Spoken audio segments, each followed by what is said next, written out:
Ladies and gentlemen, please rise.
Please be seated. Thank you.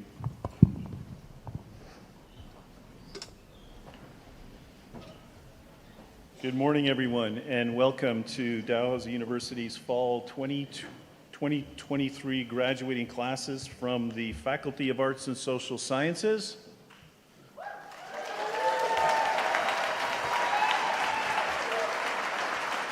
The Faculty of Law, the Faculty of Management, the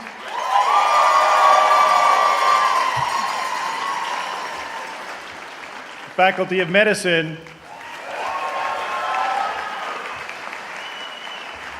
and the Faculty of Graduate Studies. My name is Frank Harvey, and it is my distinct honor and privilege to be serving as Dalhousie's Provost and Vice President Academic, and I will be the MC for the ceremony today. Can I please ask you to take a second to turn the sounds off of your phones, but please don't worry about turning the sounds off of anything else, including your children or the screams that you will be making as we celebrate our graduating students today. I'd like to begin the ceremony by asking Elder Anne Labillois to deliver the traditional Mi'kmaq welcome.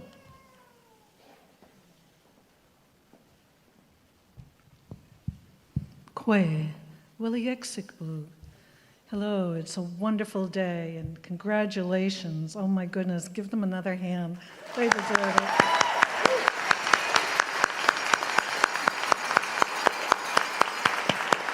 There was a lot of blood, sweat, and tears shed, and you've done well. And I'd like to welcome everyone to Mi'kmaq, the land of the people, and Nin Dalhousie, Anne Labillois. My name is Anne Labillois. And we're just going to take a moment because there's so much, the energy is just so absolutely wonderful. And let's just embrace it for a moment. So I'm going to ask you the best that you can, if you can close your eyes for a moment, just for a moment. And I'd like you to meet the sacred breath that was given to you. So take a breath in and let that breath out. Take a breath in and let that breath out one more time. Take a breath in and allow your shoulders to just melt when you let that breath out. Another breath in and allow those shoulders to just melt and embrace all that you have seen and done today, getting prepared. For in this moment you are well. In this moment, you know joy, you know love, you know compassion, you know forgiveness, and now you know peace.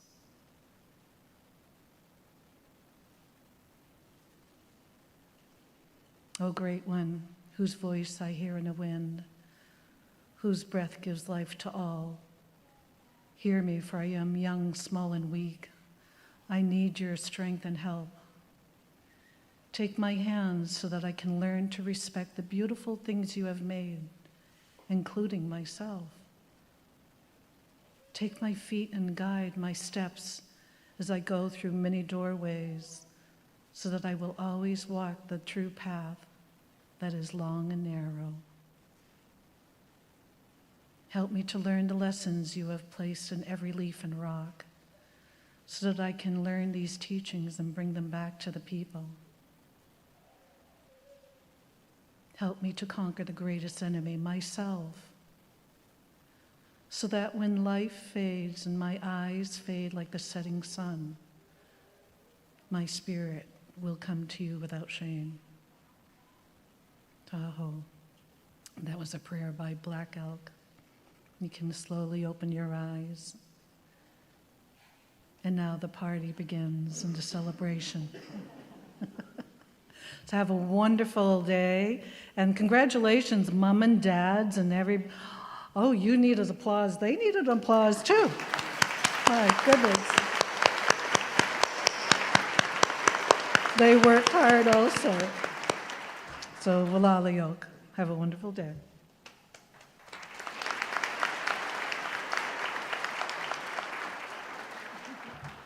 Thank you very much, Elder Lebelwa, for that beautiful welcome. Thank you. I would also like to acknowledge that Dalhousie University and our community benefit from and sit on Mi'kma'ki, the ancestral and unceded territory of the Mi'kmaq people. This territory is covered by the Treaties of Peace and Friendship, treaties the Mi'kmaq and Wolastoqey peoples first signed with the British Crown in 1725.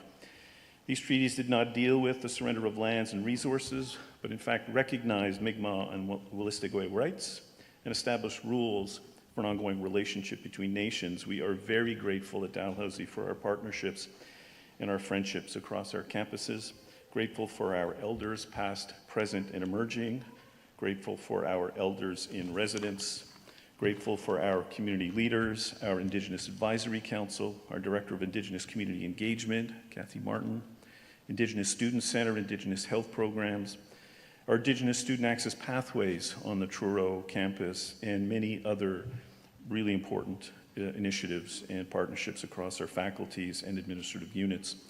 We will continue to work on and build on these critically important relationships and friendships because we are all treaty people and we take these words and our commitments to truth and reconciliation very seriously. We would also like to acknowledge the histories and the contributions and the legacies of African Nova Scotian people and communities who have been here for over 400 years. We are grateful for our African Nova Scotian Advisory Council and our Director of African Nova Scotian Community Engagement, Jelana Lewis. I'd now like to take a moment to introduce those individuals who will be participating in our ceremony today. When I call your name, if you can please rise, if you are able, beginning with Elder Anne Lebilwa, who just gave our Mi'kmaq welcome.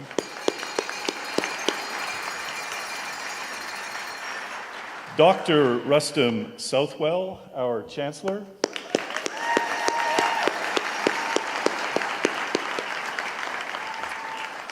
The Honorable Lena Diab, Member of Parliament for Halifax West. William Leahy, President of University of King's College. Dr. Peggy Shannon, President of NSCAD University. Dr. Kim Brooks, our President and Vice Chancellor.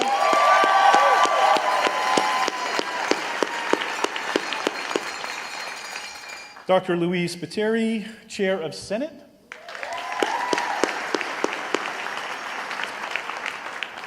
Cheryl Fraser, Chair of Dalhousie's Board of Governors. Dr. Jennifer Andrews, Dean of the Faculty of Arts and Social Sciences. Sarah Harding, the Dean of the Schulich School of Law.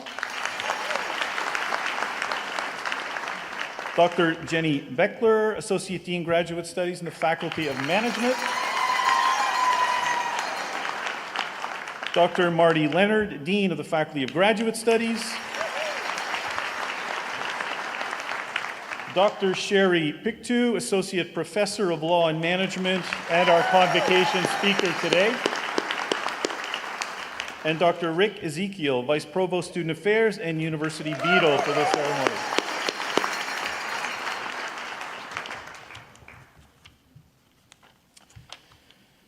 Also on the platform party today and in the audience are others who have contributed to and who have been committed to your success. These include numerous faculty members and staff and administrators, your associate deans and VPs, and many others who are all so critical to the success of our students and the academic excellence of our programs. Can I ask you all to please stand so that we can acknowledge you? Ladies and gentlemen, the platform party for today.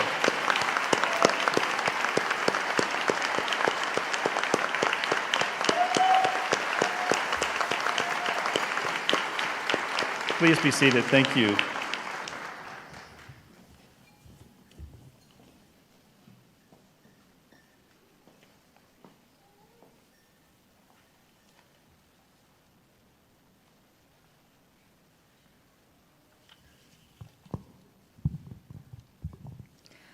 Dr. Kim Brooks, would you please rise? Dr. Brooks began her 5-year term as president on August 14th after supporting the recent leadership transition as acting provost and vice president academic.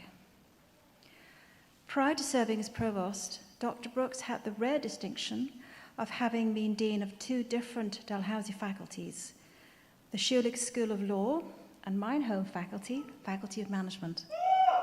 Yes, indeed. Dr. Brooks is a 3M teaching fellow and an accomplished tax scholar and lawyer who has held research chairs at multiple top Canadian universities. Her extensive leadership and service reaches into the public sector and the local community with organizations such as Halifax Public Libraries, where she is the board chair. In the search for Dalhousie's 13th president, Dr. Brooks' impressive skills and qualifications distinguished her amongst an incredibly competitive field of candidates from across Canada and the world. I asked Dr. Brooks to join Cheryl Fraser, chair of Dalhousie's Board of Governors, at centre stage for the president's installation.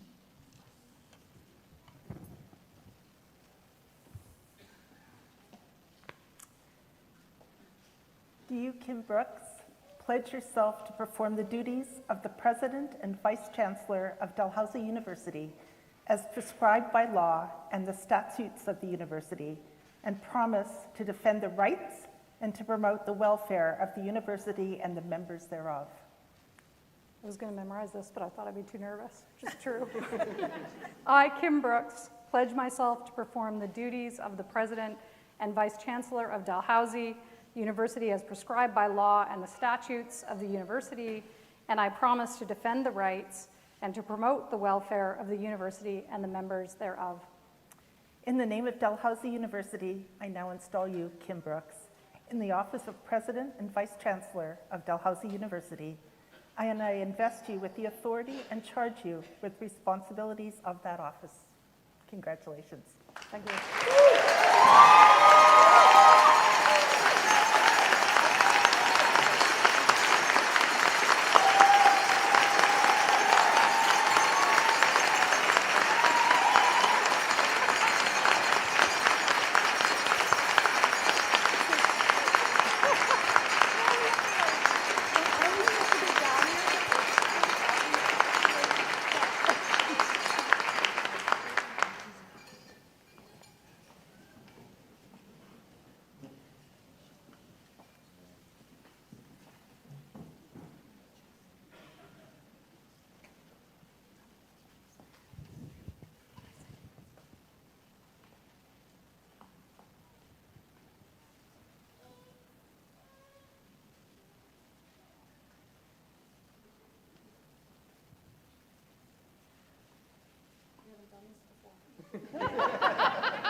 All right, that looks good.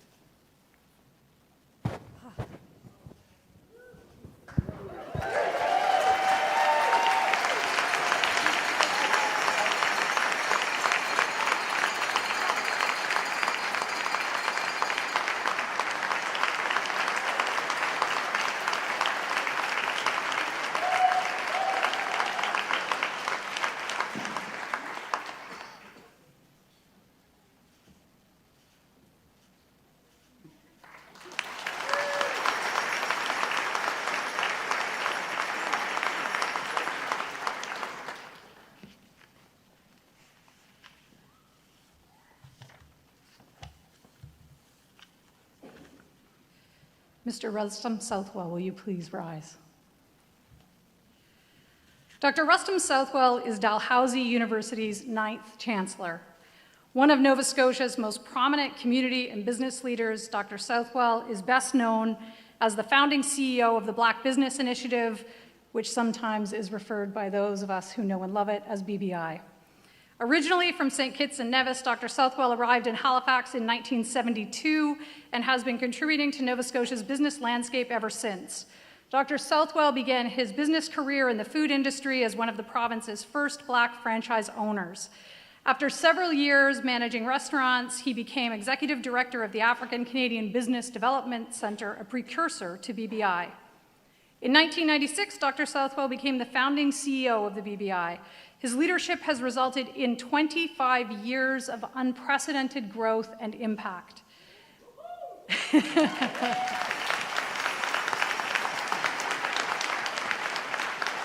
BBI has created over 1,500 jobs and provided business training to over 1,000 aspiring entrepreneurs. Recently, he led the organization in its next phase of growth by expanding across the Atlantic provinces. He's renowned nationally and internationally for his work on Black entrepreneurial and community development as a co-founder of the FACE Coalition and the Supporting Black Canadian Communities Initiative. In addition to business excellence, Dr. Southwell has demonstrated his commitment to community. He served as co-chair of the African Heritage Month Committee, as the chair of the Hope Blooms Youth Ventures, Inc. He has served on many boards, including the Halifax Chamber of Commerce, the Waterfront Development Corporation, and United Way Halifax. He has served as a member of the Board of Governors of Nova Scotia's Community College, the Black Loyalist Heritage Society, and the Community Consultative Community of the Halifax Stanford International Airport Authority. Among his many accolades are the Queen Elizabeth II Diamond and Platinum Jubilee Medals. He's received honorary doctorate degrees from Dalhousie and St. Mary's University and an honorary diploma from NSCC. Recently, he was inducted into the Nova Scotia Business Hall of Fame and the Order of Nova Scotia. That's a long list of Dr. Southwell's considerable accomplishments. But what it doesn't tell you is that Dr. Southwell is adored and admired in many communities, including the Dalhousie community. My first introduction to Rustum occurred in October 2010, only a couple of months after I had arrived in Halifax. A colleague at the law school advised me that I must reach out to him because he would offer invaluable advice. It turns out that she was absolutely right, and I have counted myself among Dr. Southwell's admirers ever since. As Chancellor, Dr. Southwell presides at convocations and other official university ceremonies. He also sits as an ex officio member of the Board of Governors, and we are so thrilled to install him today. I now ask Rustum Southwell to join Cheryl Fraser, Chair of Dalhousie's Board of Governors, at center stage for the Chancellor's installation.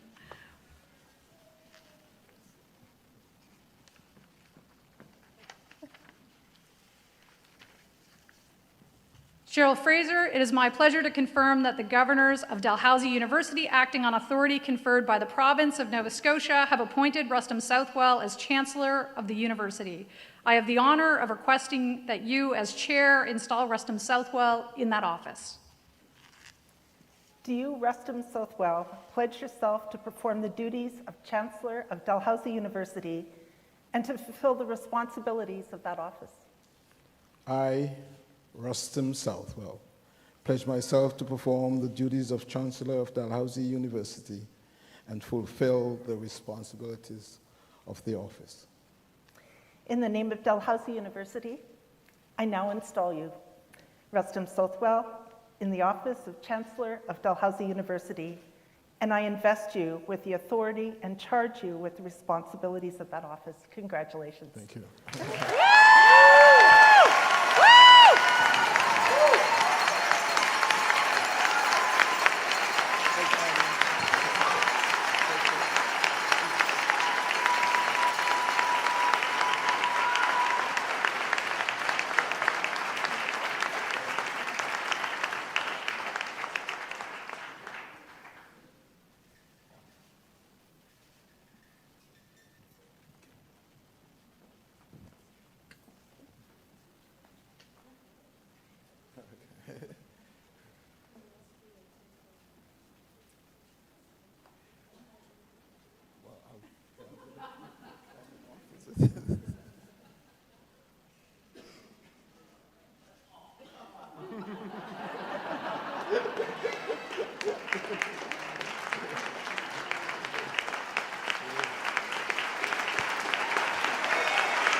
I'm just going to grab the mic for a moment. I forgot to mention, please, the Indigenous students.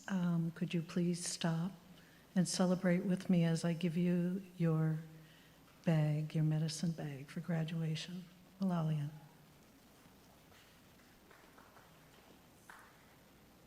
Members of the Board of Governors, faculty, staff, alumni, graduates, guests, it is my pleasure to present you with the Chancellor of Dalhousie University, Rustem Sothwell. I now invite Chancellor Sothwell to give his remarks. Thank you.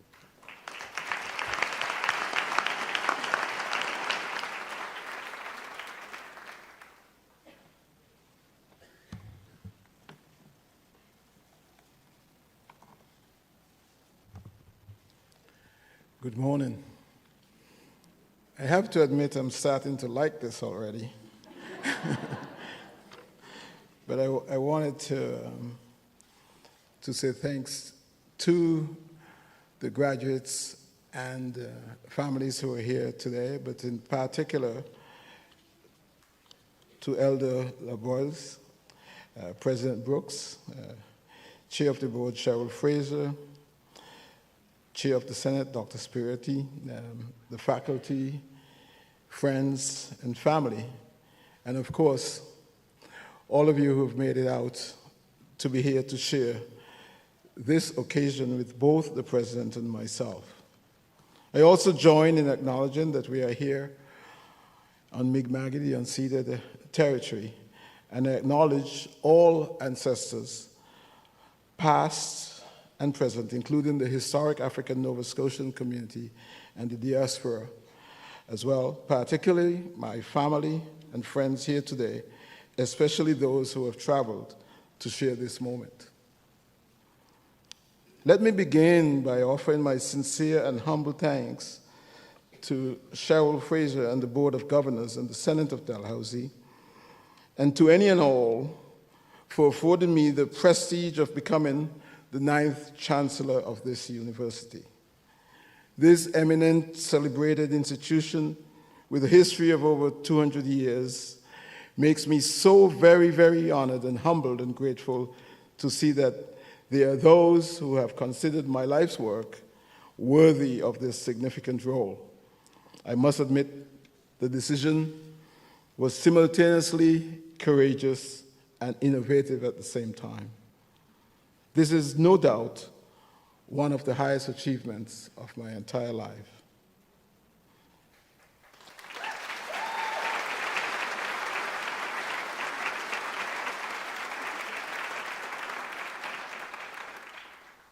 It would be hard for you to imagine and experience what it means for a young, precocious man from a small Caribbean island state, the Federation of St. Kitts and Nevis, to be elevated to such a prominent role as Chancellor of Dalhousie University. So how did I get here? A year after hanging out at the UWI Caville campus in Barbados, I returned to my home in St. Kitts, and Dr. Q.T. Sebastian, who is in the top 100 Dalhousie alumni, who was the governor of the second governor of the Twin Island state, was trying to convince his friend, Paul Southwell, my father, who became Prime Minister in 1978, that he should send his son off to Dalhousie University for undergraduate studies. I think that they were exiling me from the Caribbean. Sebastian was very familiar with Canada. He had studied medicine here. And as I said, he is one of the top 100 Dalhousie alumnus. A lifetime that has now spanned 3 years, well past the biblical allotment of 3 scores plus 10. And yes, if you don't know how to count that, I am 73 years old. However, I spent most of my young life within the halls of this institution in my early years in Canada, having arrived here in 1972. After a lifetime this long, we do so many things, and however, for the very first time, I believe, I am the first of anything in my life of such consequence, the first black chancellor of Dalhousie University in Nova Scotia. Amazing, amazing, amazing.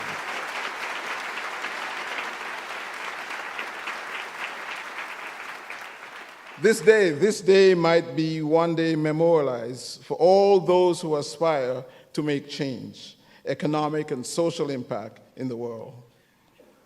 To know that it can be done, and for me, this is my mountaintop. I must also offer my congratulations to all the graduates this morning and the other recipients during these convocations. Heartfelt congratulations to all the graduates as you set out on your exciting journey of life, of hope, growth, and fulfillment. Dalhousie University is clearly a first-tier worldwide institution with a recognition among the world, globally, in the highest order. Without pushing and critiquing of my wife, Gracie, and our own desire to support our two sons in leaving the world a better place than they found it, none of this would have ever happened, would have never been possible. She has insisted on a life of excellence, and so I thank her for being at my side, believe it or not, very patient lady, for over 43 years.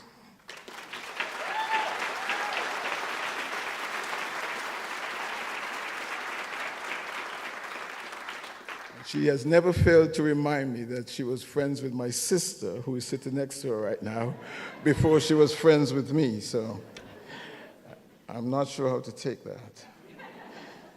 There are so many others along this life's journey, from the youth and developing years in St. Kitts to my maturity and development here in Nova Scotia, that have helped me in making the person I have become today.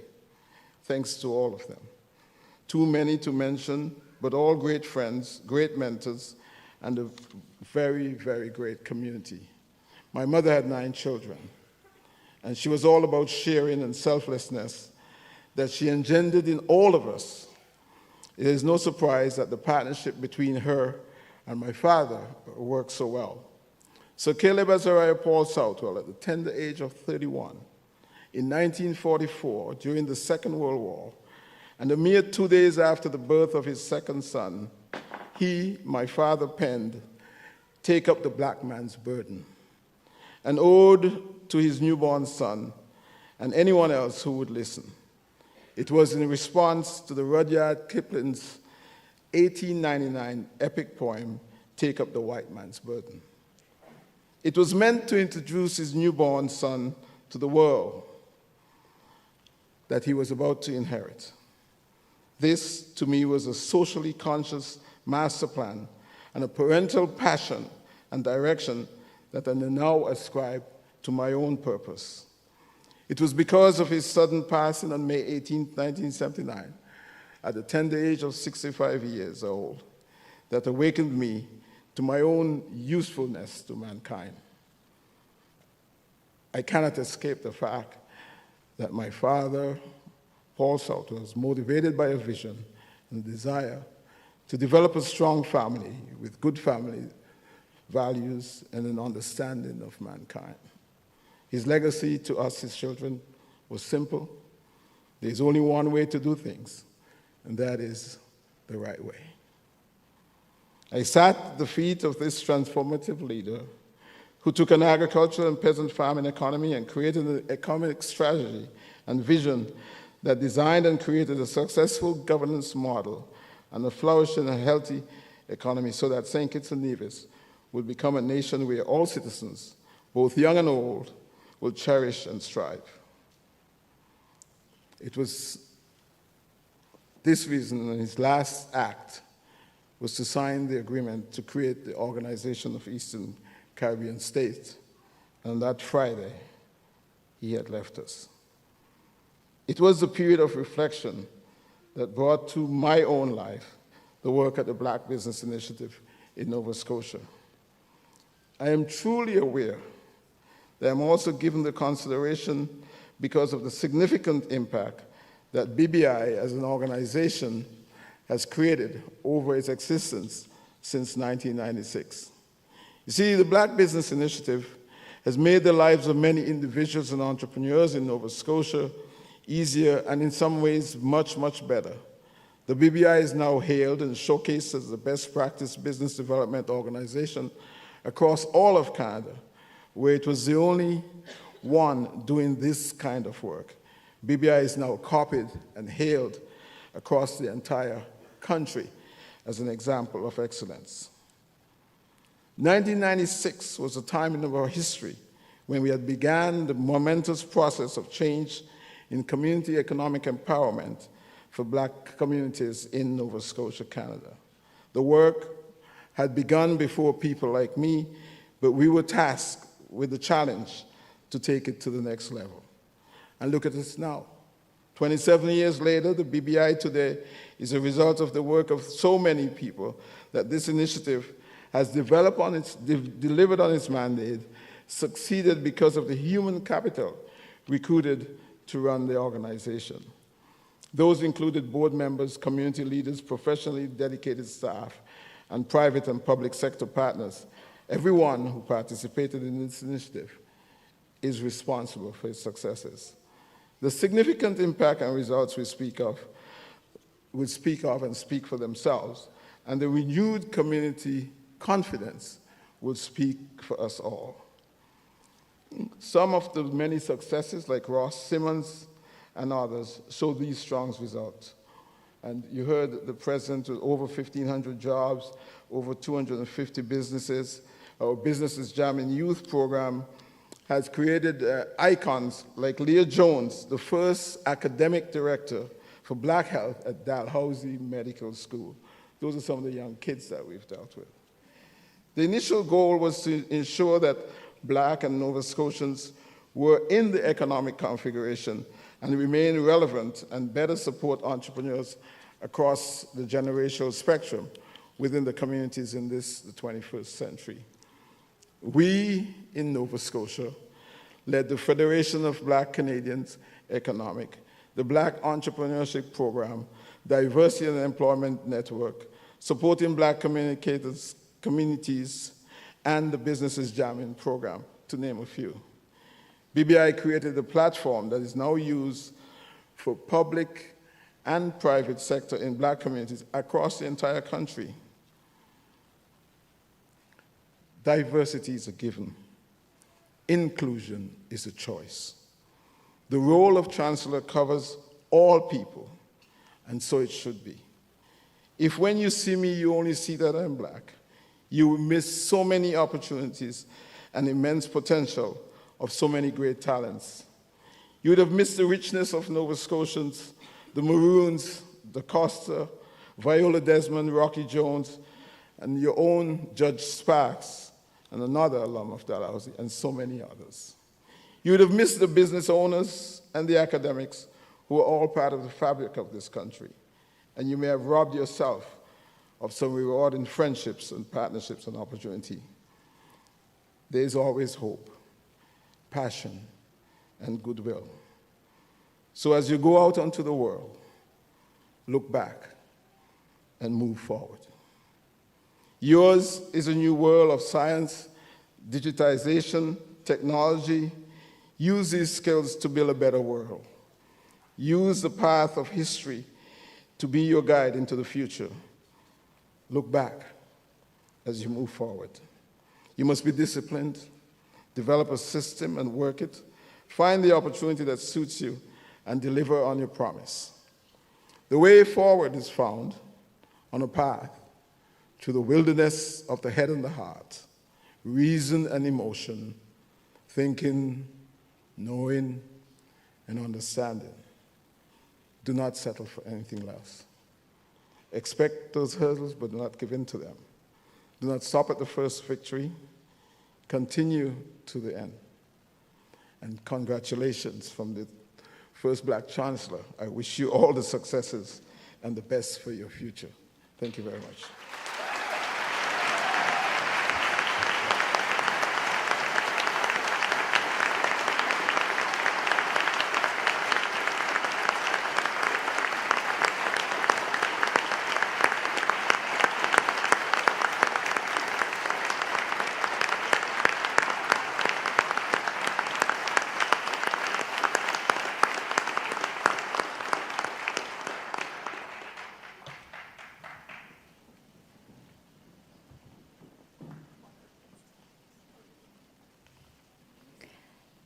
Chancellor Southwell, as Chair of the Senate of Dalhousie University, I ask you to confer degrees upon those graduates whose names have been approved by Senate. Graduates, please rise.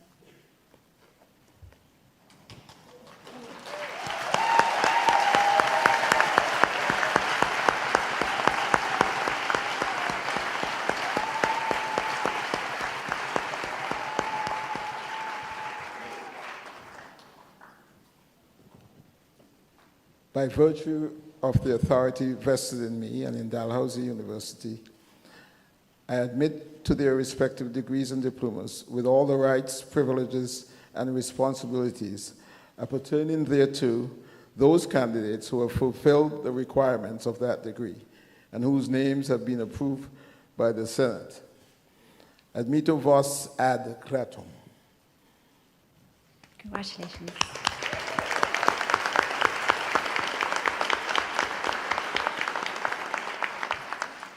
Graduates, please be seated.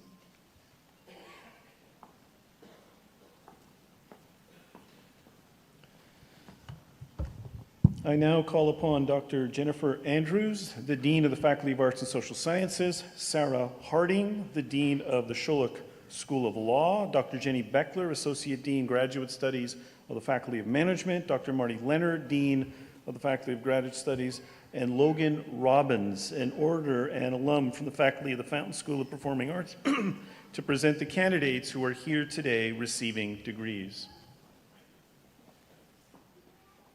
Chancellor Southwell, I am honored to present to you the following candidates who have fulfilled the requirements for the degree of Bachelor of Arts at the University of King's College.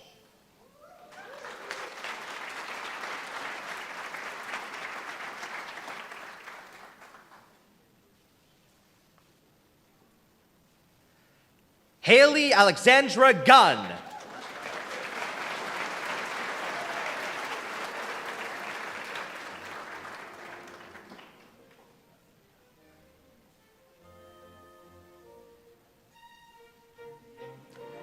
Ethan James McLean, with honors in both History of Science and Technology and Creative Writing.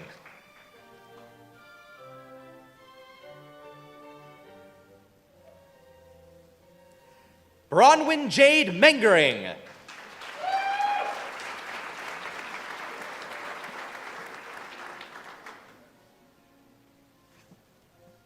Fiona Margaret White, with distinction.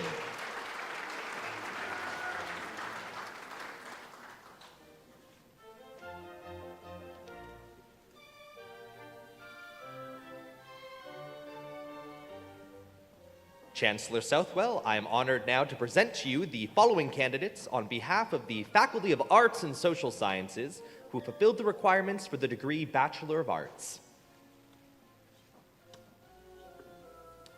Hannah Boucher.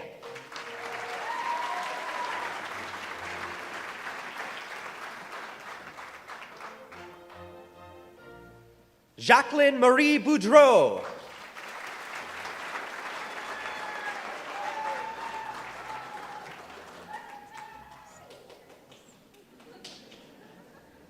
Hannah Burgos.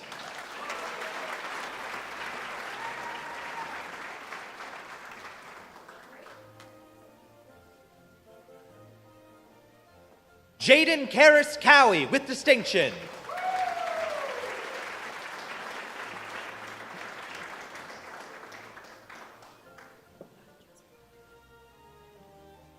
Jasmine Paulette Daigle.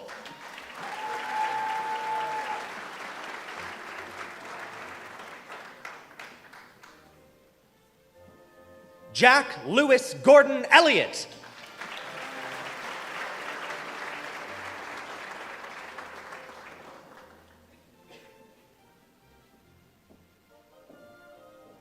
Brittany Gale Ferris.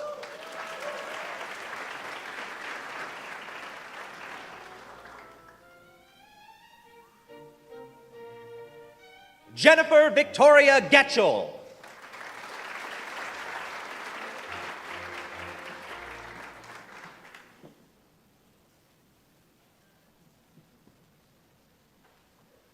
Rachel Frederica Singer Johnson, with distinction.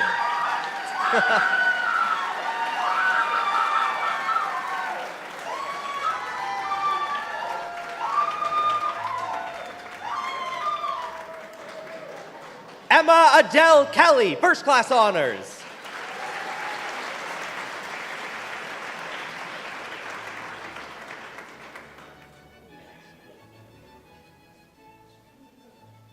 Joseph Russell Kirkovius.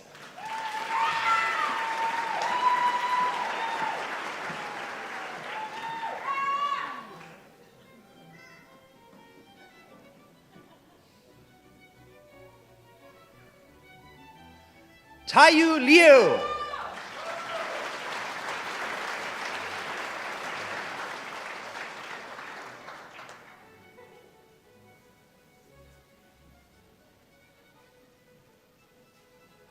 Maddie Suzanne McDonald.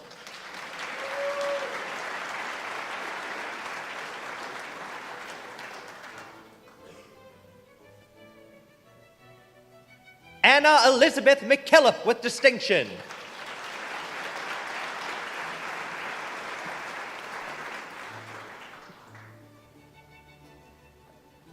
Parker John Ross Monthly.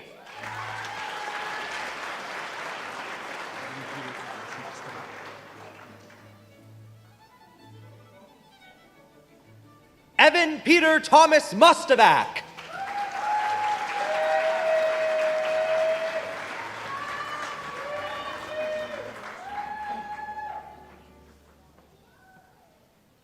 Abir Qureshi.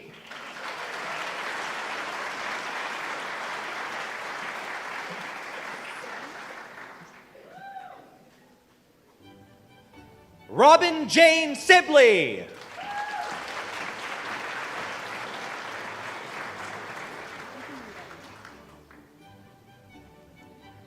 Emma Sickert with first class honors.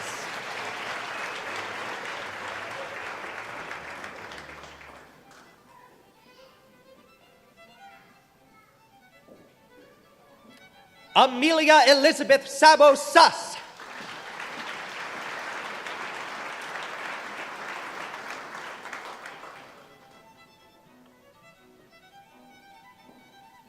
Megan Louise Ann Turner.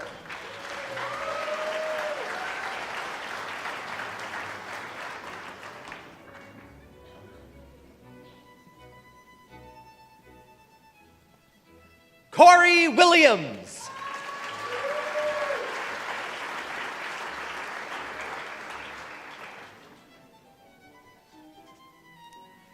Chancellor Southwell, this concludes the presentation of candidates who are here today to receive the Bachelor of Arts.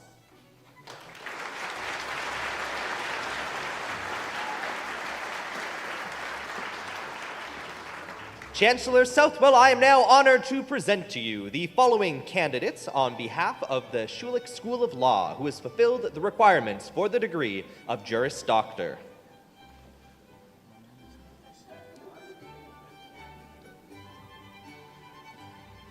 Dylan Nicholas Appleby.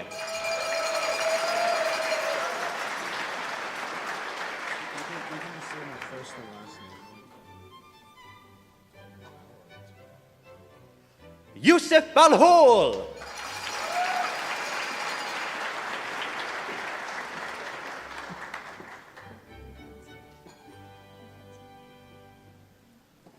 Manvi Bansal.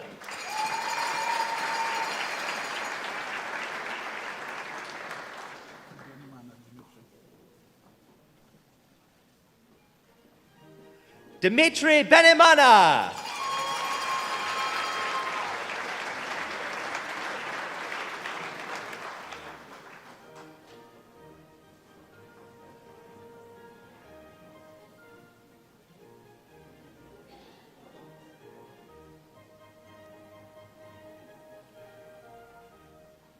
Jordan Mackenzie Bim.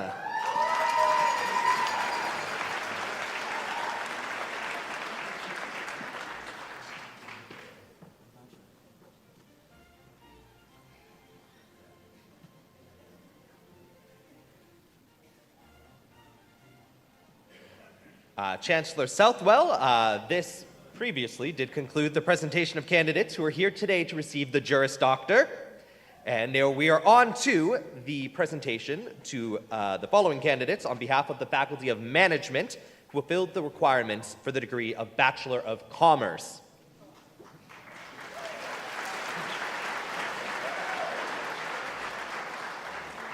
Nathaniel Edwin Cross.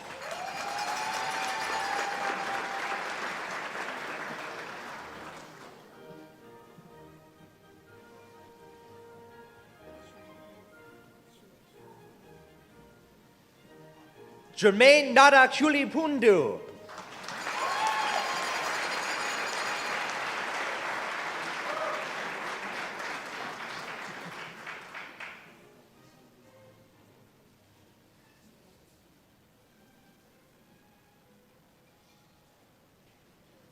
Charles Peter Morrison Elliott.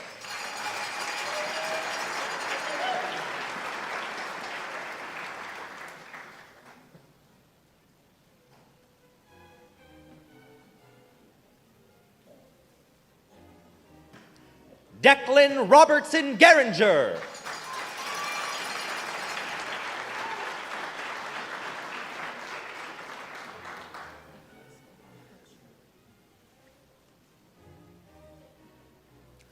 Icarus Autumn Hoekstra.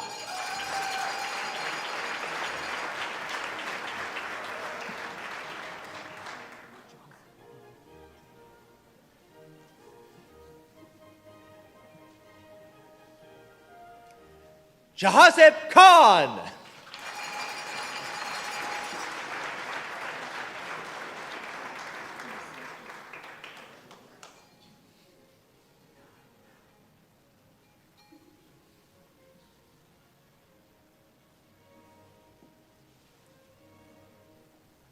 Hyushen Lee.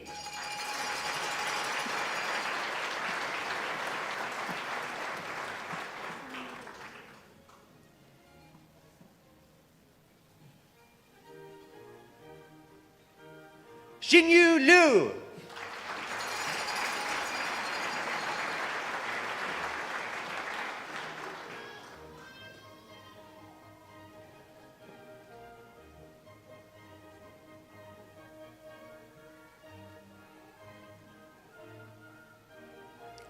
Michaela Kathleen Manderville with distinction.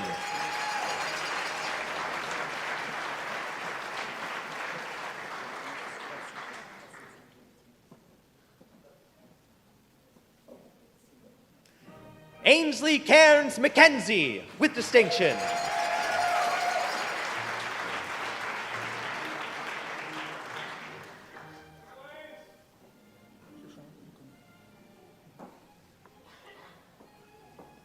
Shashank Mukundan.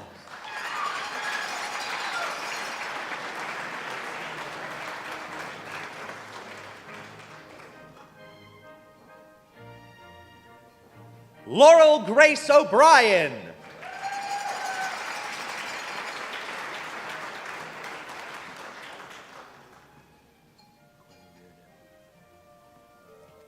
Quinn Riordan O'Reilly.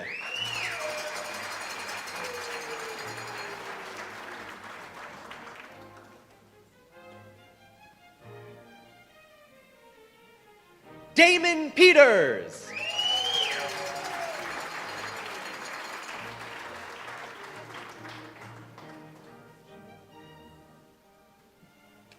Kira Olivia Preddy.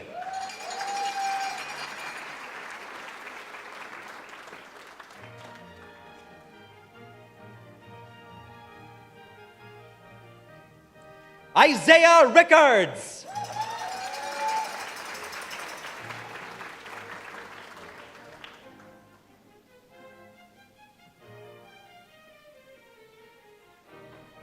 Sydney Ann Saunders.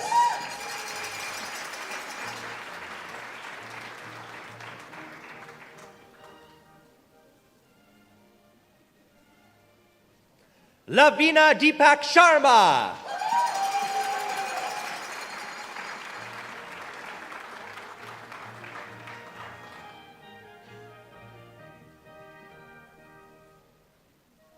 Connor James Stanford.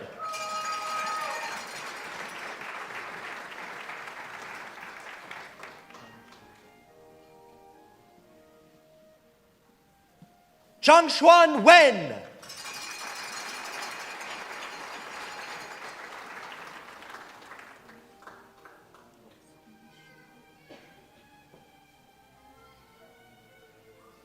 Weisheng Zhu.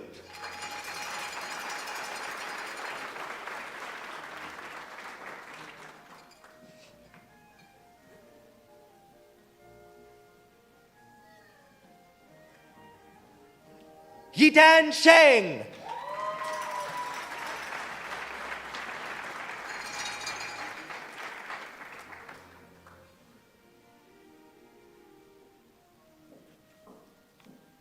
Chancellor Southwell, this concludes the presentation of candidates who are here today to receive the Bachelor of Commerce.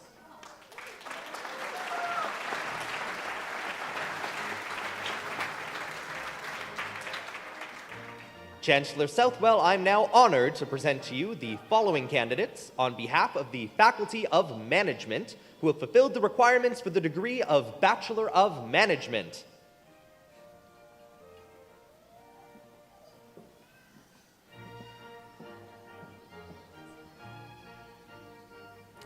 Aya Albatran.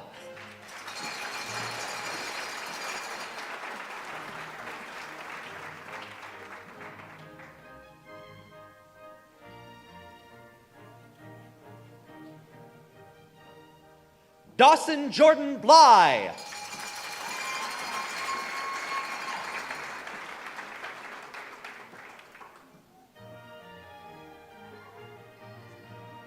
Isabella Cabana.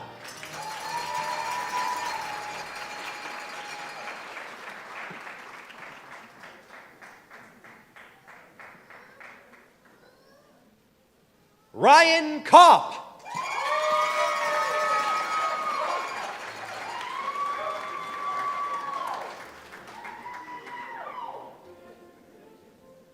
Damian Christopher DeMarco Sutton.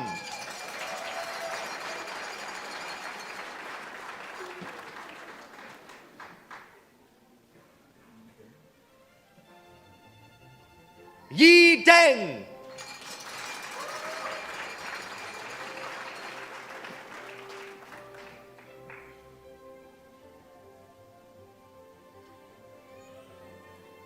Jessica Marie DeYoung.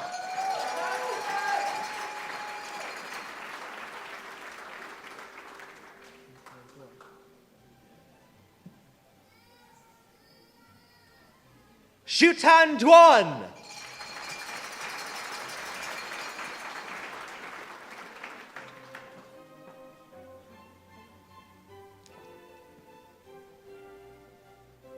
Hala El Okta.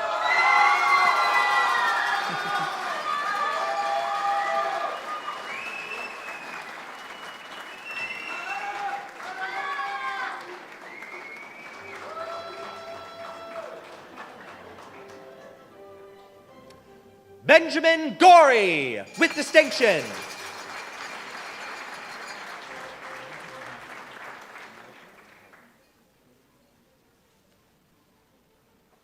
Majid Hadi.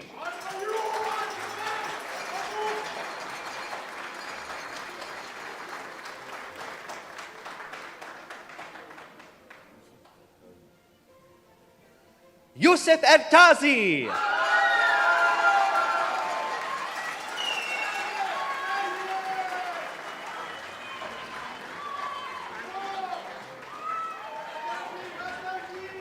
Charlie Elena Gould.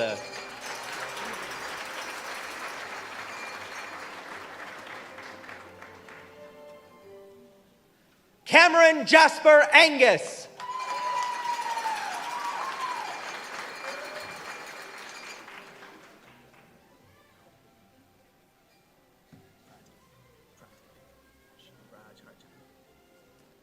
Pratik Raj Harjani.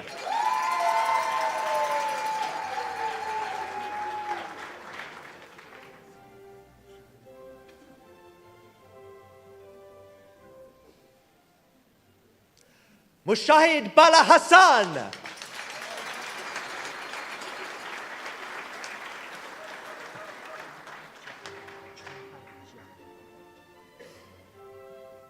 Shenhan Jia.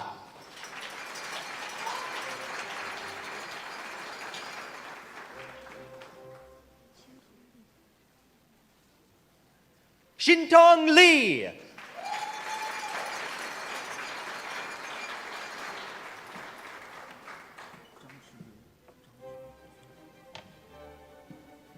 Zhangxie Lu.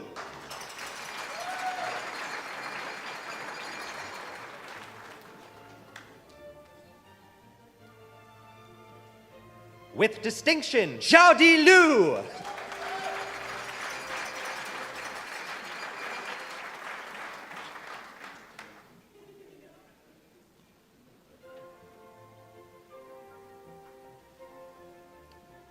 Ethan Niall McCormick.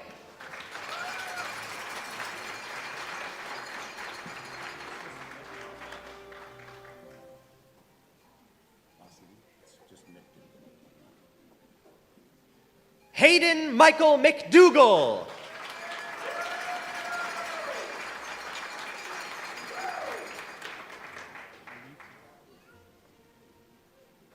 Walid Saleh.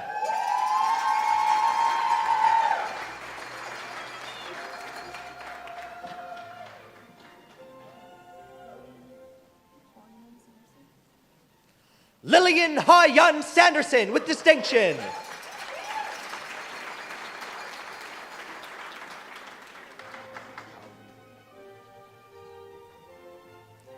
Brian Ha-Yu Chen.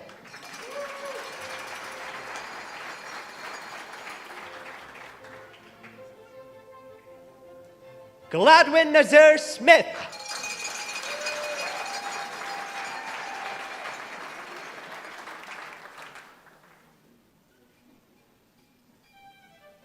John Keegan Turnbull.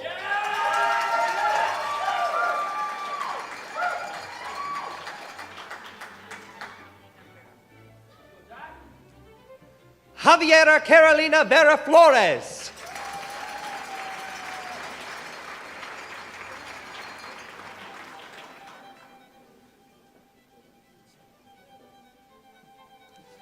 Caleb Andreas Wietinghoff.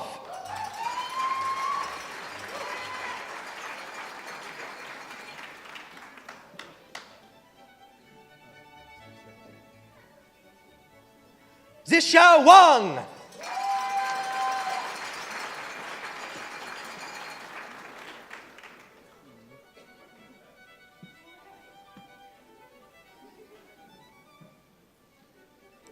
Shuyu Wu.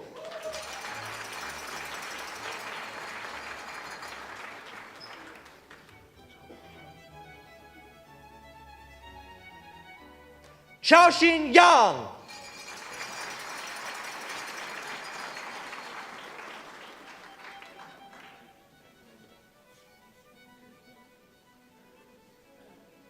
Xiaoji Yang.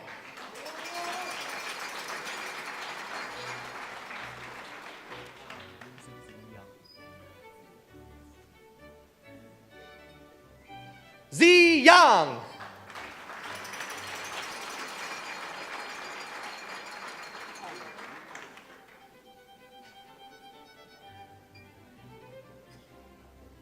Hayu Yu.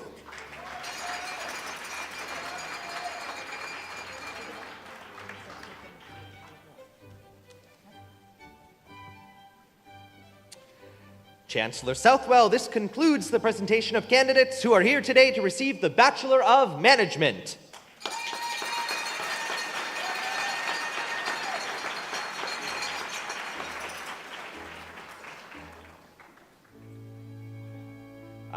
And here we have our one Juris Doctor from the Schulich School of Law, John Jason McKenna.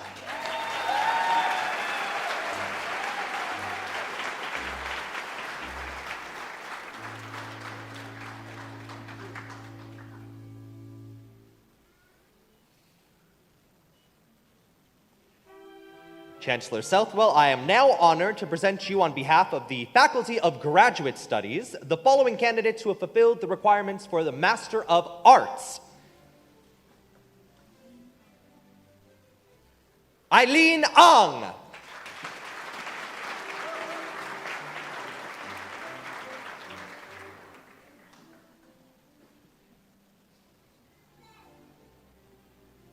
Morgan McLaren Beck.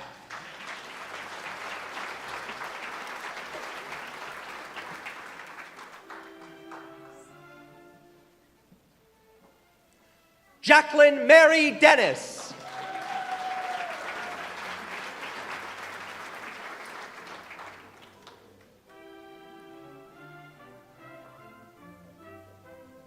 Joseph William Fikowski.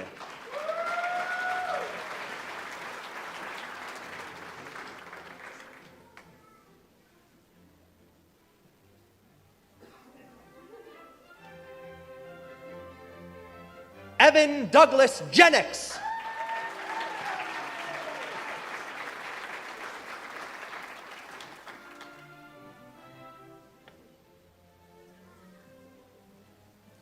S.J. Francis Jones.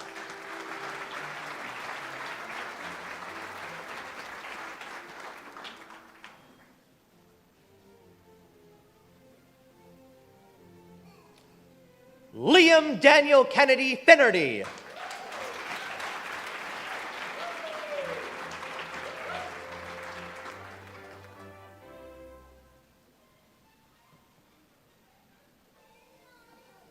Benjamin Nicholas Marmon.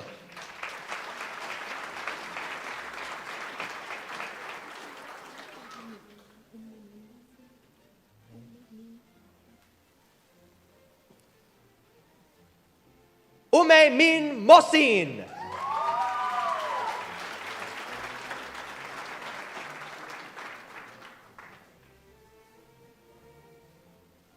Kelsey Morgan.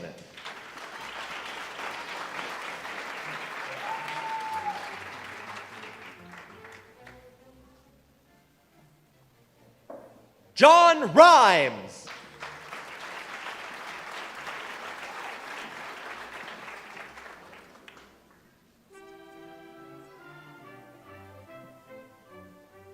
Julia Margaret Ann Tazio.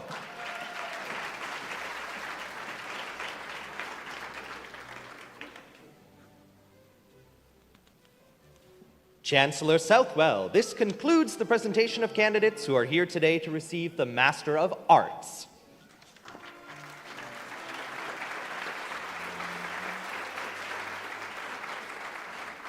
Chancellor Southwell, I am now honored to present to you on behalf of the Faculty of Graduate Studies the following candidates who have fulfilled the requirements for the Master of Business Administration.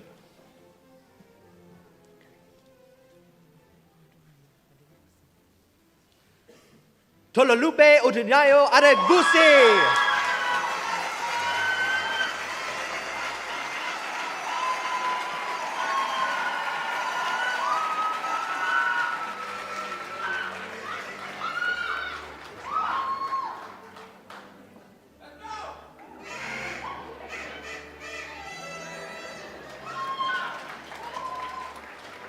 Catherine Joanne Chason.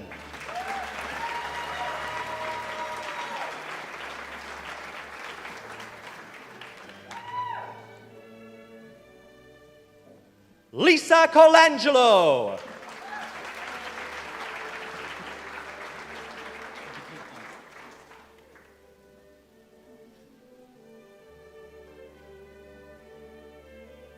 Abhijit Das.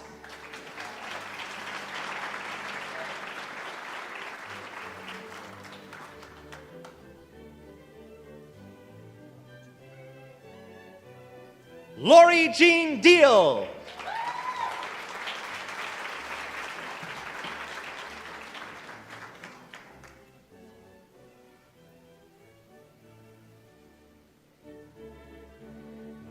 Jared Donnelly.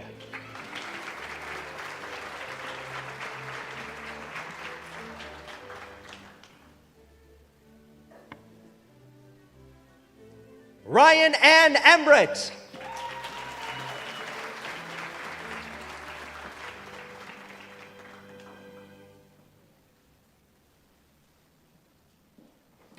Cindy Foss Silvera.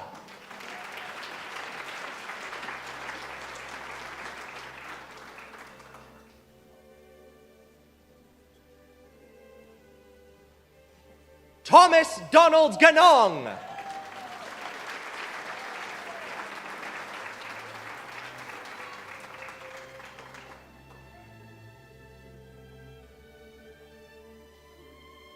Brenna Margaret Healy.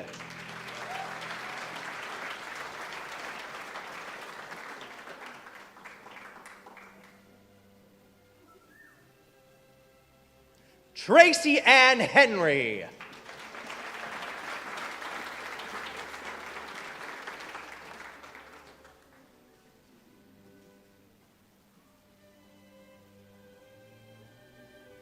Derek Michael McKay.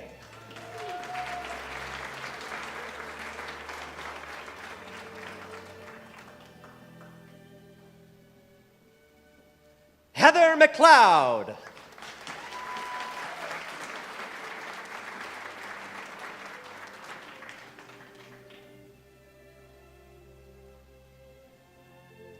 Laura McClellan.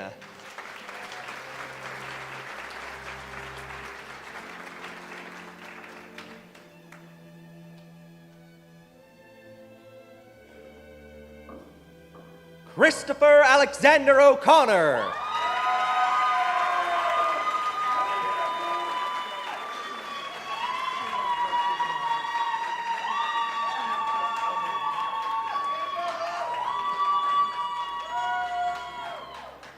Chineze Onuwana.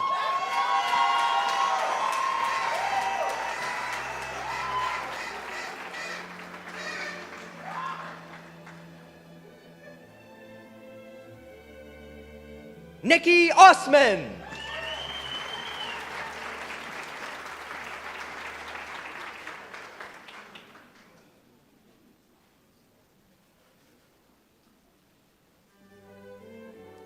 Daniel Rayfuse.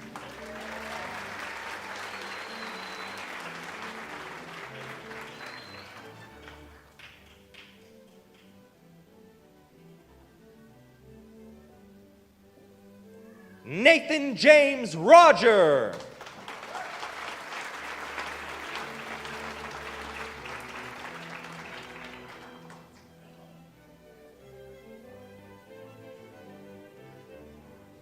Pam Sarai.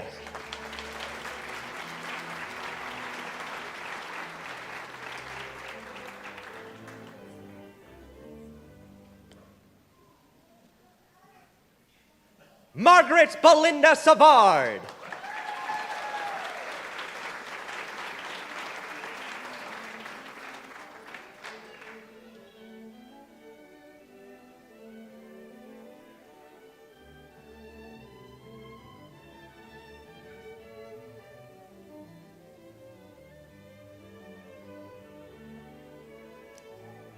Michael Stewart Wilson.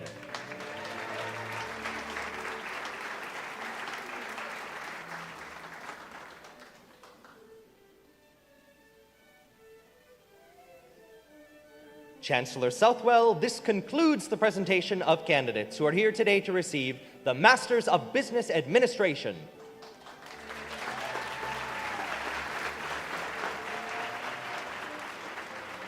Chancellor Southwell, I am now honored to present to you on behalf of the Faculty of Graduate Studies the following candidates who have fulfilled the requirements for the Master of Environmental Studies.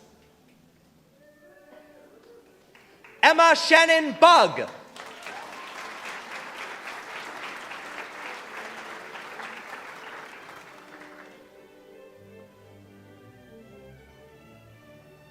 Tyler Christopher Doucette.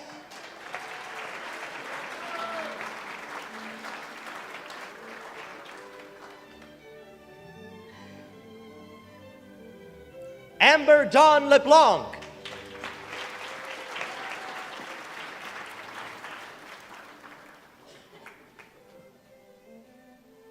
Riley Scanlon Lane.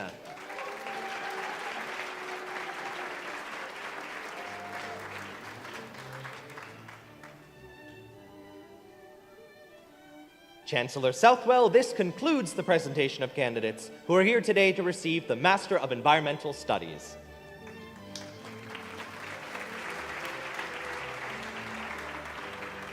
Chancellor Southwell, I am now honored to present to you on behalf of the Faculty of Graduate Studies the following candidates who have fulfilled the requirements for the Master of Information.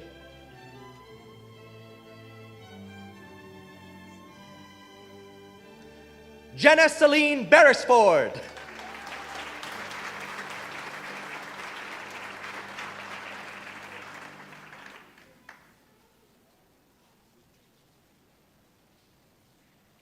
Chancellor Southwell, I'm now honored to present to you on behalf of the Faculty of Graduate Studies the following candidates who have fulfilled the requirements for the Master of Information Management.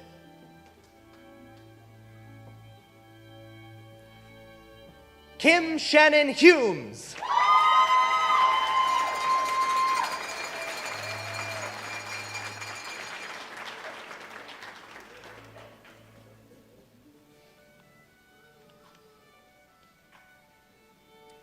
Chancellor Southwell, this concludes the presentation of candidates who are here today to receive the Master of Information Management.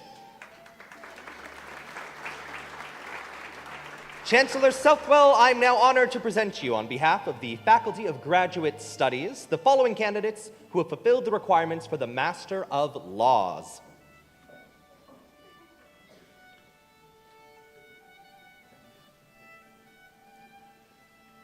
Damilola Autula.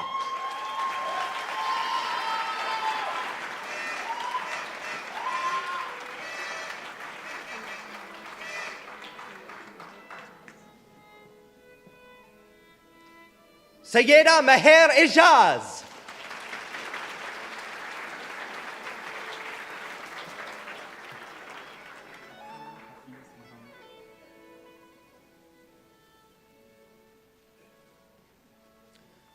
Abdul Hafiz Mahama.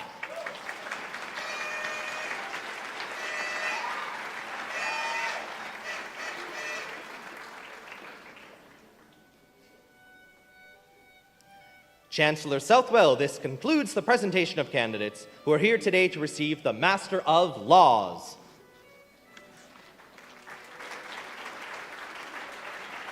Chancellor Southwell, I am now honored to present to you on behalf of the Faculty of Graduate Studies the following candidates who have fulfilled the requirements for the Master of Public Administration. Elizabeth Lee Clinton.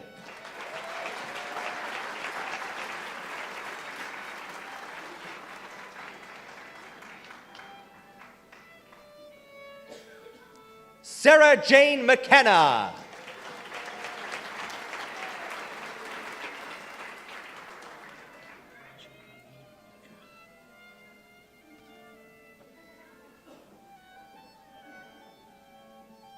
Raju Randir Mitra.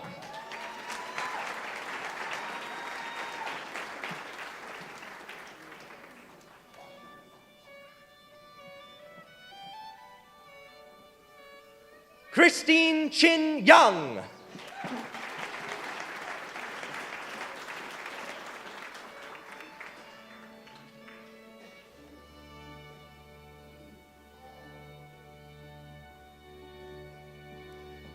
Chancellor Southwell, this concludes the presentation of candidates who are here today to receive the Master of Public Administration.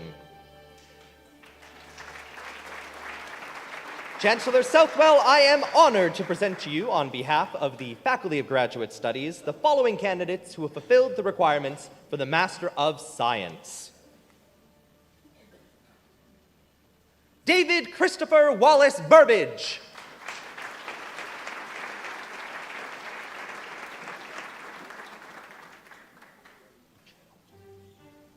Heather Elizabeth Chow.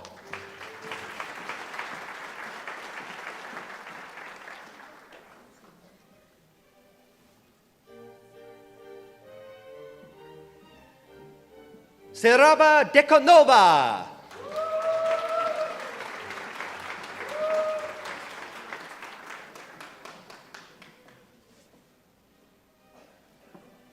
Susan Dodge.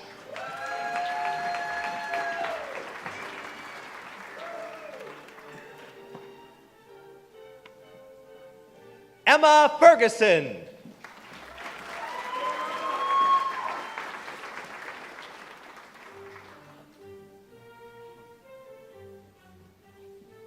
Elias Bashir Habib.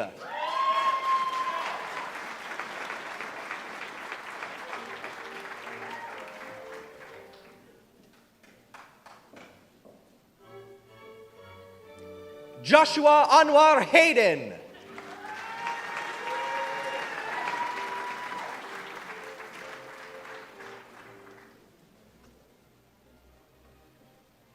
Madison Louise Hodgins.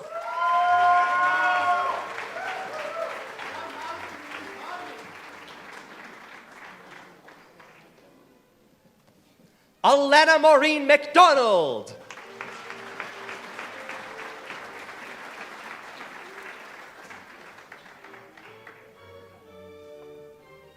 Ryan Christopher Matthews.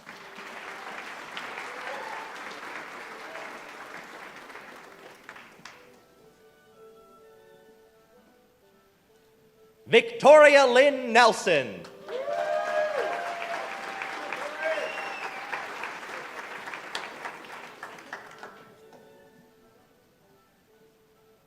Maggie McCauley Pickard.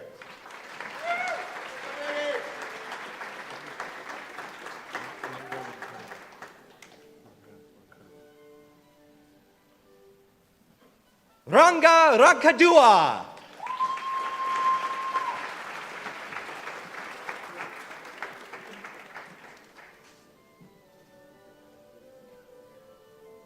Ruth Helen Morgan Shelton.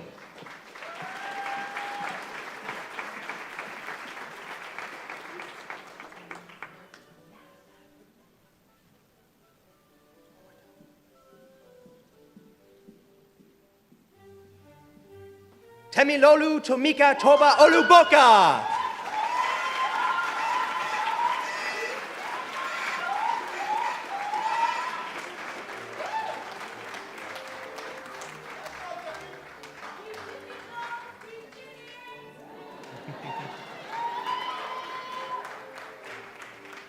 Chancellor Southwell, this concludes the presentation of candidates who are here today to receive the Master of Science.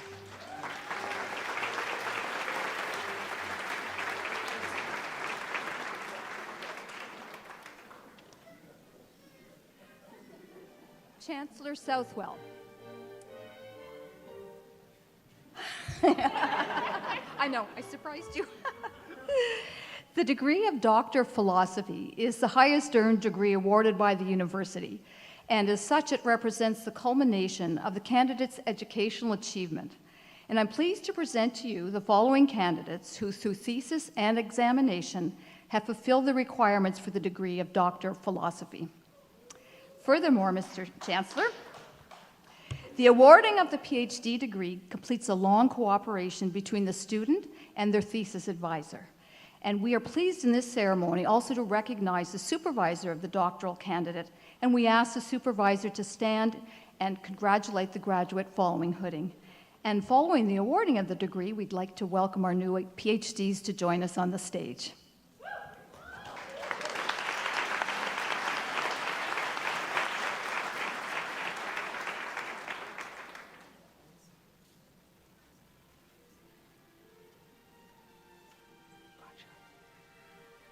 With supervisor, Dr. David Langdalen, Alexandra Dita Rose Brown.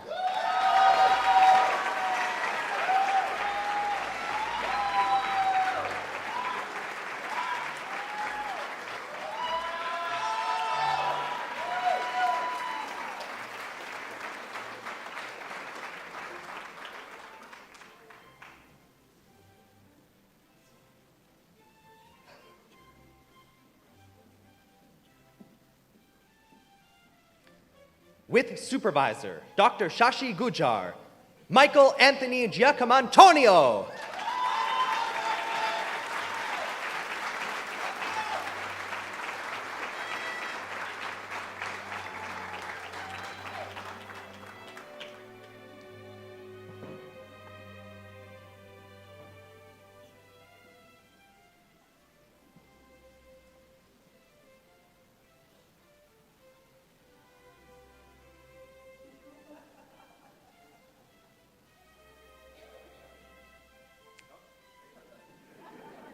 With Supervisor Dr. Balwantre Shalhan, Delaney Catherine Marie Henderson.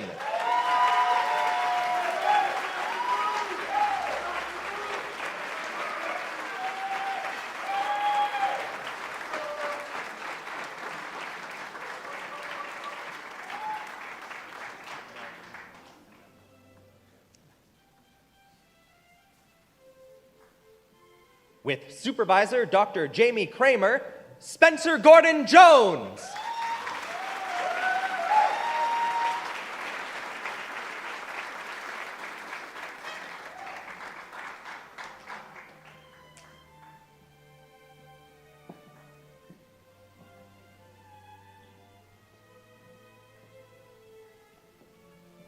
With Supervisor Dr. Robin Urquhart, Cynthia Kendall.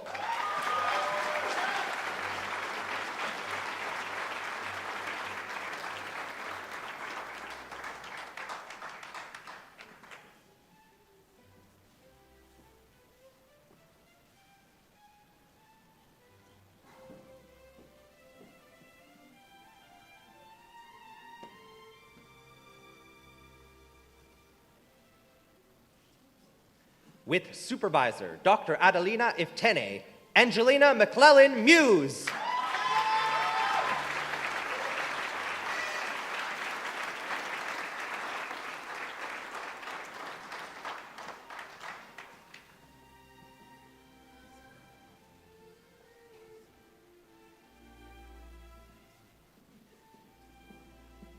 With Supervisor Dr. Kishore Pasmarti, Abhishek Kumar Mishra.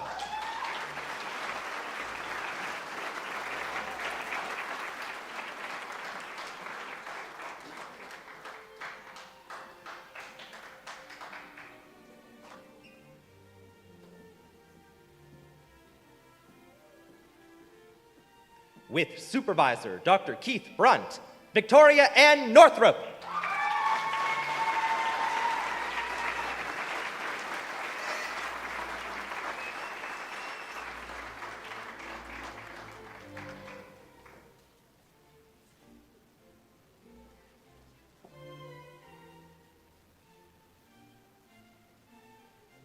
With Supervisor Dr. George Robertson, Robin Julia Novorosky.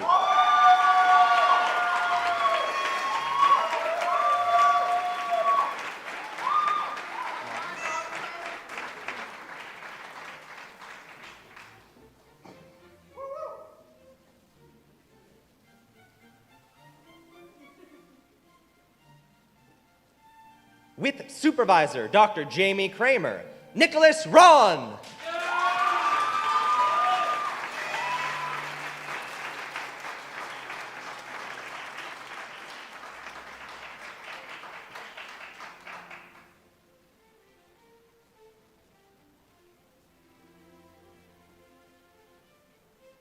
With Supervisor Dr. Angelo Iulianella, Danielle Jane Stanton Turcott.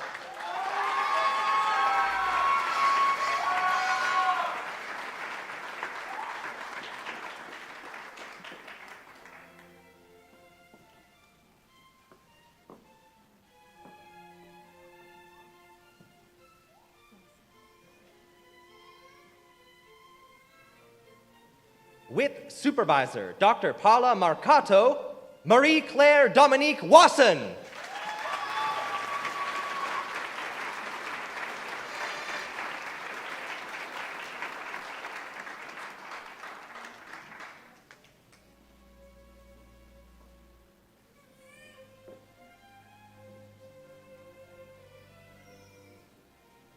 With Supervisor Dr. Eileen Donovan Wright, Alexander Patrick Young.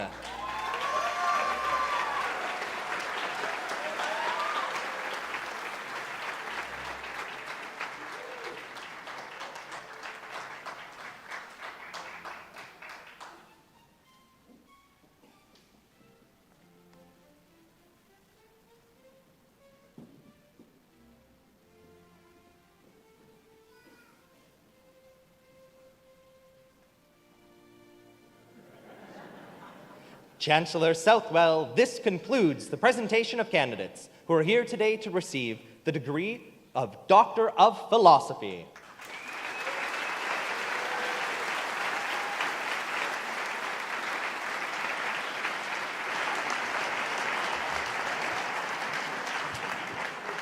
Can I please ask for a round of applause for our amazing order from the Fountain School of Performing, Logan Robbins!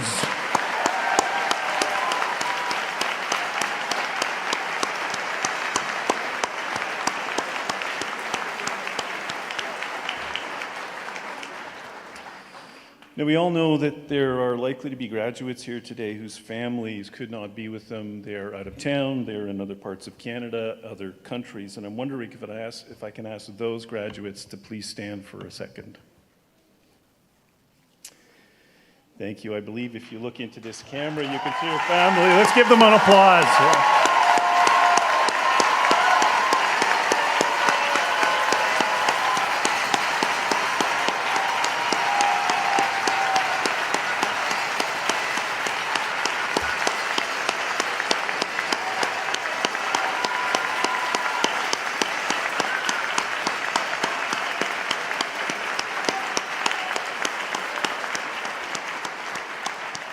Thank you very much. Please be seated.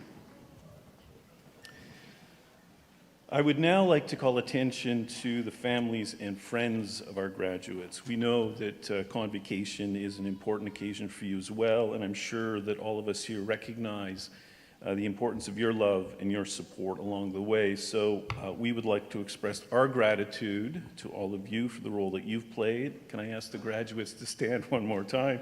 And if I can ask the onstage party to stand as well. Graduates, your families and friends have been applauding you throughout the convocation, making a lot of noise, so let's return that and thank them for all their love and support.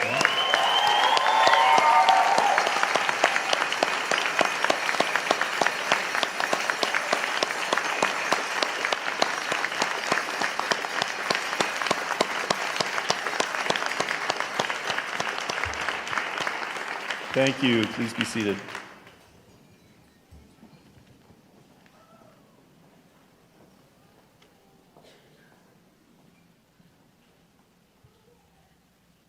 One of the invitations to new presidents is to say a few words to set the tone for the next era of life at the university.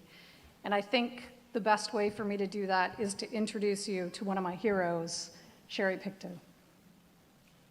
Sherry and I share the honor of being among a small group of people who have had the opportunity to call both the faculties of law and management home at Dalhousie. Dr. Sherry Pictou is a Mi'kmaq woman from Elstook, known sometimes as Bear River First Nation, Nova Scotia. She's an associate professor in the faculties of law and management, and she holds a Canada Research Chair in Indigenous Governance. Sherry, between the June convocations and this one, I got old. She also serves as the district chief for the Confederacy of the Mainland Mi'kmaq, the first woman to do so. She served on the I'll stop for a second. The first woman to do so.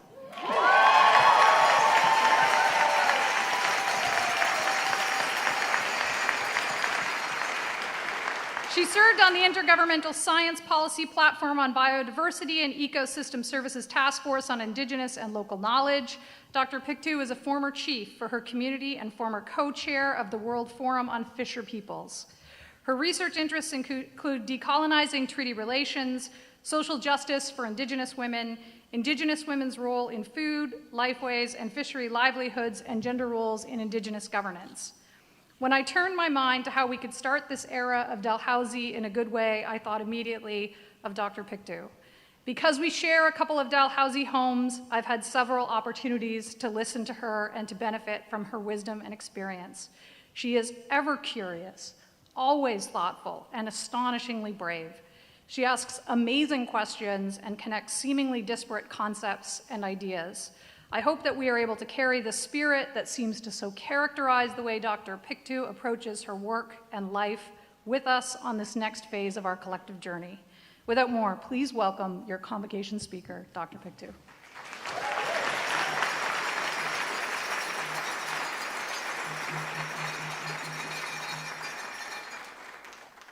Wow, I don't know if I can live up to that. Just one correction, just recently I became associate professor, no longer assistant professor.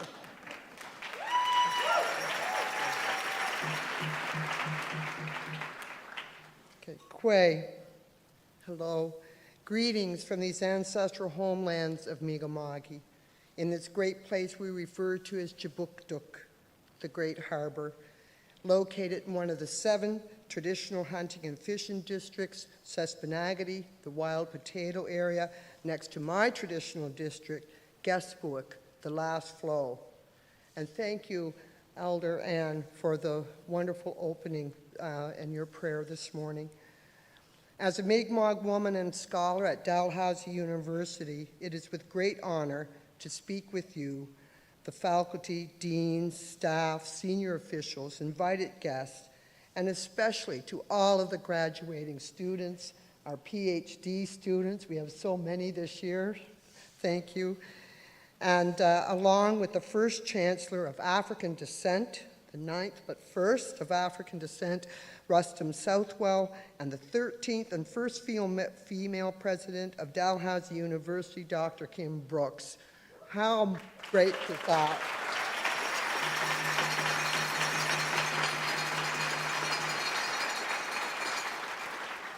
In preparing to speak with you today, I found it very challenging to articulate just how truly momentous this occasion is. And the more I thought about it, I concluded that today marks the convergence of time where the past, present, and future meet. And from a Mi'kmaq perspective, this is the circular or spiral nature of time where we honor our ancestors in the present with all of life for future generations. And with your patience, I would like to share a couple of brief little stories about this convergence of time, beginning with my grandmother. Many moons ago, I'm not going to be so brave as our Chancellor to tell my age, I wanted to quit high school, and my grandmother just could not understand this, and I know she wasn't very pleased with me, and she told me a story that has stayed with me throughout my life. She exclaimed, "Sherry, you can do and be anything you want to." And I think she added on there, "You do not know how lucky you are." And she went on to explain to me how she wanted to be a nurse when she was younger, but it was illegal for her to do so. My grandmother was born in 1910. I always get emotional when I think of her. And for those of you who do not know, from 1876 to 1960, and even before 1876, Indigenous people were considered to be wards of the state under the Indian Act. And if you wanted to participate in Canadian society as a Canadian citizen, you had to renounce your Indigenous status, your identity, and basically move from the community. But here I stand before you today as a Mi'kmaq scholar, and as our president has introduced, the first female honorary district chief for the Confederacy of Mainland Mi'kmaq.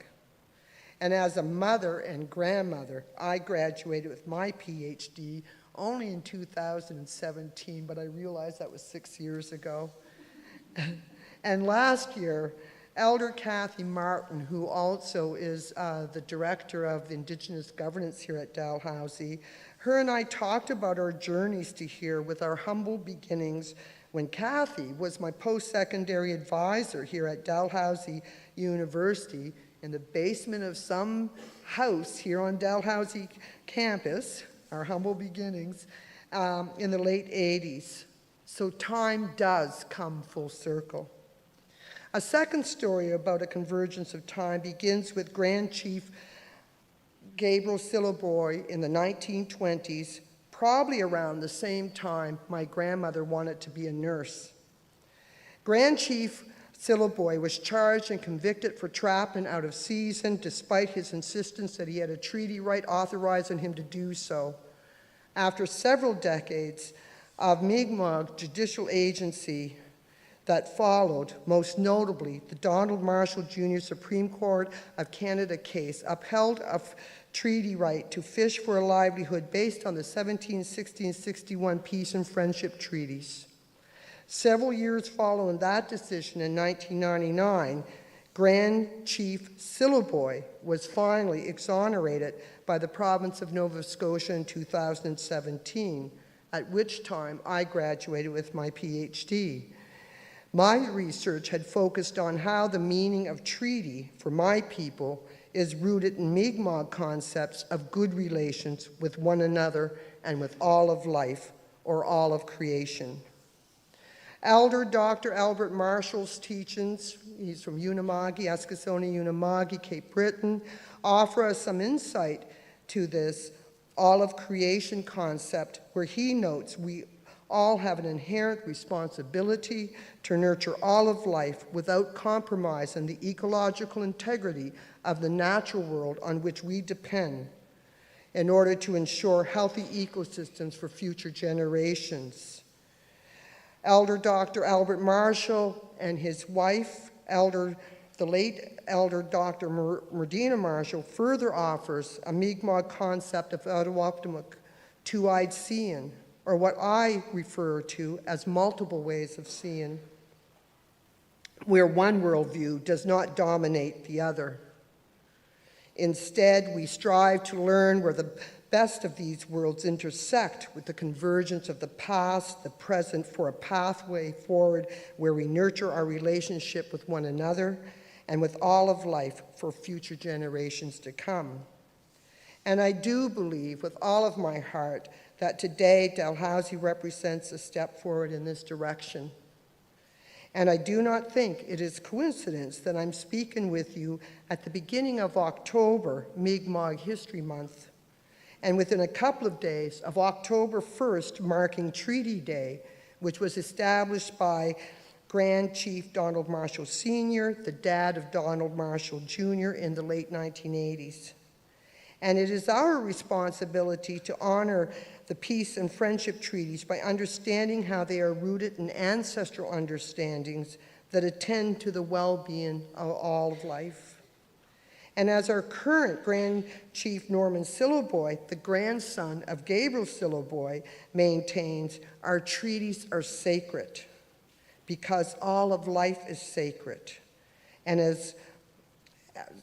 those treaties are always valid as long as there is life. I offer this message in hopes it inspires you to recognize and act in times where the past and present and future meet. In closing, I wish to congratulate all of you, the graduates, the incoming Chancellor and President, and thank you all for your courage in these challenging times. These challenging but yet exciting times of convergence with hope and holding great possibilities for moving forward in a good way. Umsud Nogama, all my relations, Walalio, thank you all.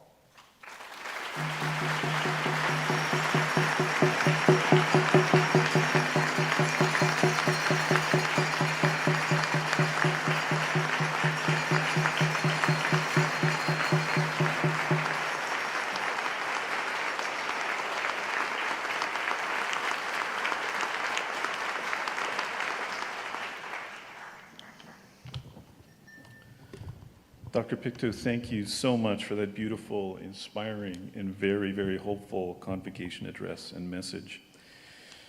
Graduates, following this ceremony, your parchment will be available at the Convocation Hub located on the second floor of the Student Union building. Graduates, let me be the first to acknowledge that as you leave the auditorium today, you will officially become part of Dalhousie's alumni network and family of more than 155,000 people around the world. This is a tremendous asset, and I hope you'll take advantage of the connection to the broader Dal community. We invite you to get involved. We invite you to stay involved.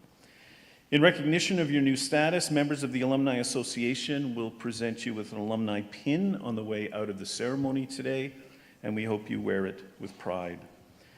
Congratulations again. Welcome to the Dalhousie alumni family. As a university, we take immense pride in the success of our graduates, and we are also fully committed to becoming an even stronger university by building on our promises to our students, our promises to our faculty and researchers, our communities, and our ongoing commitment to equity, diversity, inclusion, and accessibility. We will continue to build on our reputation and legacy so that the value of your degree, what it means to have a degree from Dalhousie, will continue to appreciate and expand over time. This is our promise and our commitment to you as alumni of Dalhousie.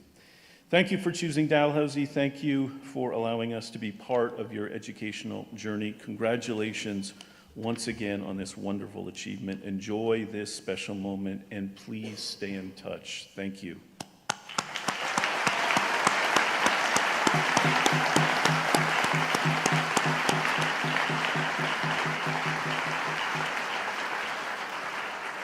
Graduates and guests, the business of convocation is concluded. Please stand if you are able as the academic procession leaves the stage. Thank you very much.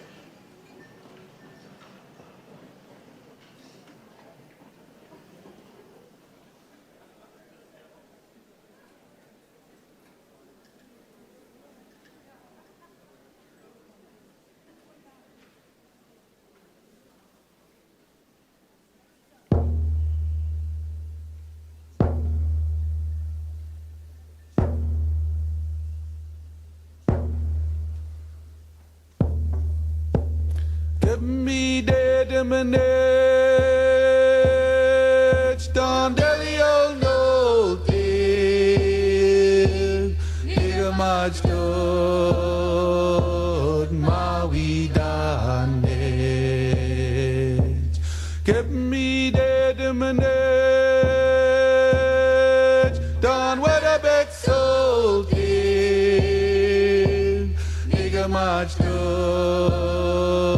Abahon madultinet, abahon madultinet, dan gisuk eliga haluk sigo ulau si amo we aheu we yo we ha ya ya we yo he yo he ha ya we yo he ha ya we yo he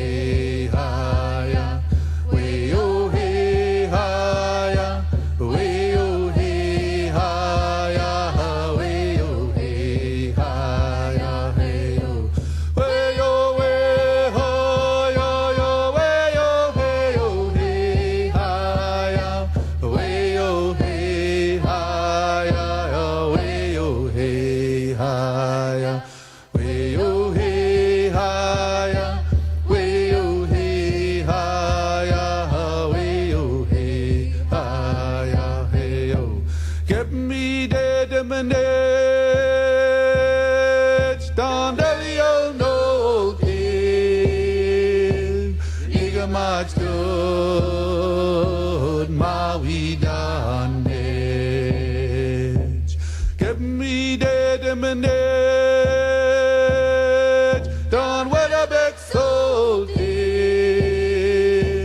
Nigga much good, abahon madultinet, abahon madultinet, dan gisuk teligaluk sigo ulau si amo we ya heu we yo we ha yo yo we yo he yo he ha ya we yo he ha ya we yo he ha ya we yo he ha ya we yo he ha ya we yo he ha ya he yo we yo we ha ya ya we yo he yo he ha ya we yo he ha ya we yo he ha ya we yo he ha ya we yo he ha ya we yo he ha ya hey yo give me the mandate Tom Delio no king nigga much good my we done it give me determinate, don't wait a big soul team. Nigga much to Rabahon Madutinet. Hey, Abon Madutinet, Dan Giso Keliga look Sigo, who loves it, Amo, where I hail. Way away higher, way away higher, way away higher, way away higher, way away higher, way away higher, way away higher, hail. Way away higher, way away higher. Way oh hey higher, way oh hey higher, way oh hey higher, way oh hey higher, way oh hey higher, hey oh. Give me the demonage, don't Dalhousie no day, nigga much to my weed on edge. Give me the demonage, done what a big soul till. Nigga much to Rabahon Madutinet. Hey, Rabahon Madutinet, Dan Gisul Teliga look sigo, who loves it, Amo, way I hail.